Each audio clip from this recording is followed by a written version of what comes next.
Welcome to English 225, Reading Literature, Culture, and Ideas. We'll be reading and discussing Appalachian literature this semester, learning something about the region's history and folklore, and hopefully discovering some things about the region, the writing, and maybe even ourselves that weren't so obvious before the class began. I'm Tim Thornton. You can learn a little more about me if you want to. At the Meet Your Instructor section of this module, you'll also find a technology guide and some other useful information here, including something about how to take good notes. The syllabus is in this module too, and I suggest you become familiar with the note-taking and the syllabus. You'll be taking a quiz on those. This module also has a calendar that'll tell you what needs to be done when. I'm going to take a few minutes to point out some other useful things you'll find among these modules, and then I'll go into some detail about how this class is going to work. Toward the bottom of this list of modules, you'll find a couple that reference an instruction librarian Caitlin Burton put together. Their titles are Research and How and Why to Cite. Those are meant to be handy reference materials since you should have covered all that in English 111 and 112, but don't be shy about using them. Everybody needs a refresher now and then.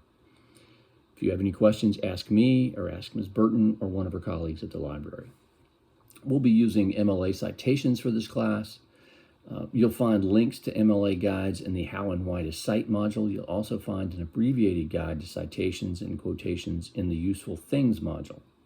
As that title suggests, you'll find that one's full of useful things, including the rubric I'll be using to grade your discussion posts. You'll also find all sorts of helpful information about crafting strong thesis statements, avoiding wordiness, and other important writing advice.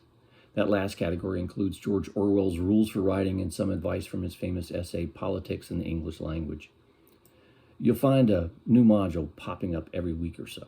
I've labeled them Explorations, just to delineate them from the more informational modules. These will contain your assignments. Each one will have a page explaining your assignments and listing your deadlines. Generally, you'll have something to read and something to watch or listen to. You'll have a quiz on that material.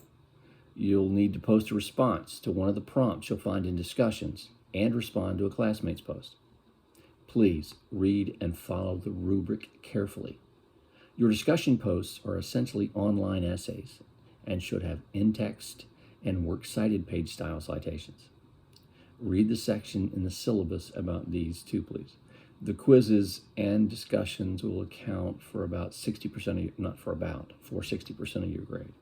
The rest of your grade will come from two projects. Soon after spring break, you'll turn in the first project, a PowerPoint presentation about an Appalachian author. You'll be researching one author from a list I'll give you, explaining why that author is a classic Appalachian author. This will require you to learn something about an author we won't be discussing in class. I'll give you more detailed information about that before it's due, including an example of a well-done project, but that's the basic idea. The second project, which will be due at the end of exam week, is a more traditional paper about one of the authors we'll cover in class. Diane Gillum can't be the topic of that project, so you'll have to choose from Ron Rash, Robert Guype, or James Steele. The reason for that will become apparent when you see the example for Project 1. The first two explorations will be background material that hopefully will help you deal with the heftier reading assignments that come later. After that, we'll start reading all those books you were supposed to get for this class. I'll post detailed instructions for each exploration, but that's generally how things will go. Please ask me about anything that doesn't seem clear. I'll do my best to make things make sense. I'm excited about this class. I'm excited to see what you have to say about Appalachia and all this Appalachian literature. Let's get started.